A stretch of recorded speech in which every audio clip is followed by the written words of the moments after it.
मिनासान konnichiwa. आज म तपाईहरुलाई लेसन 2 को मिनिङ लिएर आएको छु। सुरु गरौँ। सुरुमा रहेको छ कोरे। कोरे भनेको चाहिँ यो भन्ने बुझिन्छ। त्यसपछि अर्को रहेको छ सोरे। सोरे भनेको चाहिँ त्यो भन्ने बुझिन्छ। त्यसपछि रहेको छ आरे। आरे भनेको उ त्यो भन्ने बुझिन्छ। त्यसपछि अर्को रहेको छ कोनो। कोनो भनेको चाहिँ यो भन्ने बुझिन्छ। यो चाहिँ नामको अगाडि हुन्छ है। नामको अगाडि प्रयोग हुन्छ। त्यसपछि सोनो छ। सोनो भनेको त्यो, यो पनि नामको अगाडि हो। त्यसपछि रहेको छ आनो। आनो भनेको उ त्यो, यो पनि नामको अगाडि प्रयोग हुन्छ। त्यसपछि रहेको छ होन। होन भनेको हाम्रो किताब, बुक। त्यसपछि रहेको छ जिसियो। जिसियो भनेको चाहिँ शब्दकोश, डिक्सनरी भन्छ। त्यसपछि रहेको छ जासी। जासी भनेको पत्रिका। त्यसपछि रहेको छ सिनबुन। सिनबुन भनेको चाहिँ समाचार पत्र, न्युज पेपर भन्ने बुझिन्छ है। त्यसपछि रहेको छ तोकेई। तोकेई भनेको घडी, घडी हो। त्यसपछि रहेको छ खासा। खासा भनेको छाता, अम्ब्रेला।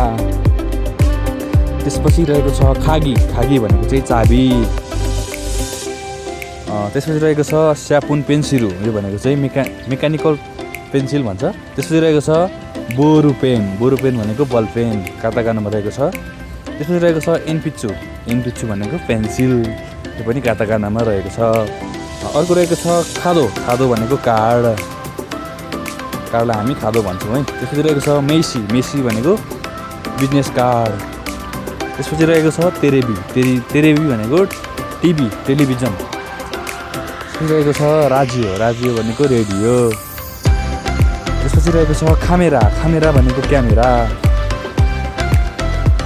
त्यसपछि रहेको छ कम्प्युटा। कम्प्युटा भनेको कम्प्युटर।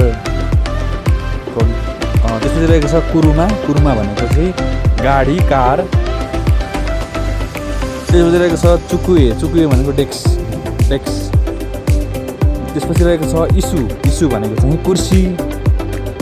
त्यसपछि रहेको छ कोही। कोही भनेको कफी।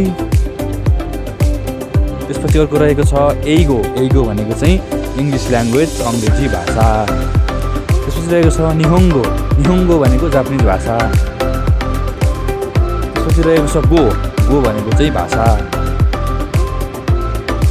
नान रहेको छ र नानी रहेको छ। यसको दुवै शब्दको अर्थ चाहिँ के भन्ने बुझिन्छ है। चिगाइमास भनेको फरक छ, फरक हुनु, डिफ्रेन्ट हुनु। त्यसपछि रहेको छ आरिगात्तो गोजाइमास। आरिगात्तो गोजाइमास भनेको धन्यवाद, थ्याङ्क यू भनेको। दोमो आरिगात्तो गोजाइमास भनेको चाहिँ थ्याङ्क यू भेरी मच भनेको, धेरै धेरै धन्यवाद। त्यसपछि रहेको छ दौजो। दौजो भनेको लिनुहोस् कृपया भन्ने बुझिन्छ।